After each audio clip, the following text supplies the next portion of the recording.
ഇന്നത്തെ ടോപ്പിക് മണി ബില്ലിനെ കുറിച്ച് ആണ്. ധനസംബന്ധമായ കാര്യങ്ങൾ കൈകാര്യം ചെയ്യുന്ന ബില്ലാണ് മണി ബിൽ.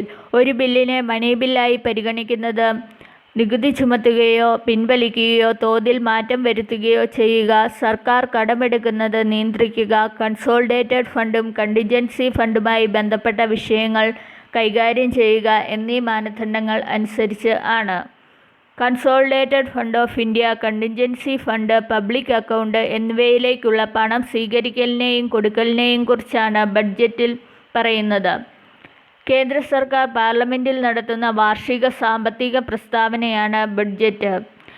ഭരണഘടനയുടെ ആർട്ടിക്കിൾ 266(1) അനുസരിച്ച് കേന്ദ്ര സർക്കാരിൻ്റെ എല്ലാ വരുമാനങ്ങളും വായ്പകളും ഉൾപ്പെടുത്തിക്കൊണ്ടുള്ളതാണ് കൺസോളിഡേറ്റഡ് ഫണ്ട്. ഇതിന് റവന്യൂ വരുമാനങ്ങൾ, മൂലധന വരുമാനങ്ങൾ എന്നീ വിഭാഗങ്ങളും ഉണ്ട്. റെയിൽവേയുടെ വരവ് ചെലവുകൾ കൺസോളിഡേറ്റഡ് ഫണ്ട് ഓഫ് ഇന്ത്യയുടെ ഭാഗം ആണ്. ഭരണഘടനയുടെ ആർട്ടിക്കിൾ 267 പ്രകാരം രൂപവൽക്കരിക്കപ്പെട്ടിട്ടുള്ളതാണ് കണ്ടിൻജൻസി ഫണ്ട്.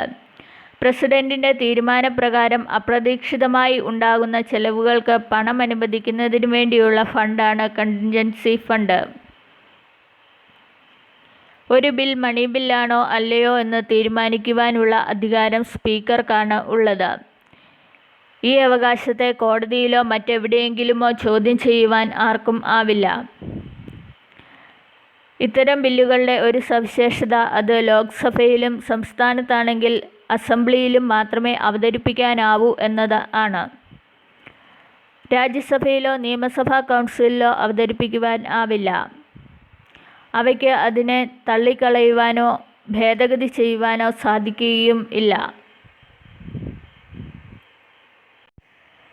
ലോക്സഭ പാസാക്കി അയച്ച മണി ബില്ലിൽ ഭേദഗതി വരുത്തുവാൻ രാജ്യസഭയ്ക്ക് കഴിയുകയില്ല. എന്നാൽ ഒരു മണി ബില്ലിൽ ഭേദഗതികൾ നിർദ്ദേശിക്കുവാൻ രാജ്യസഭയ്ക്ക് കഴിയും. എല്ലാ മണി ബില്ലുകളും സ്വീകരിച്ച തീയതി മുതൽ 14 ദിവസത്തിനുള്ളിൽ ലോക്സഭയിലേക്ക് തിരികെ നൽകണം.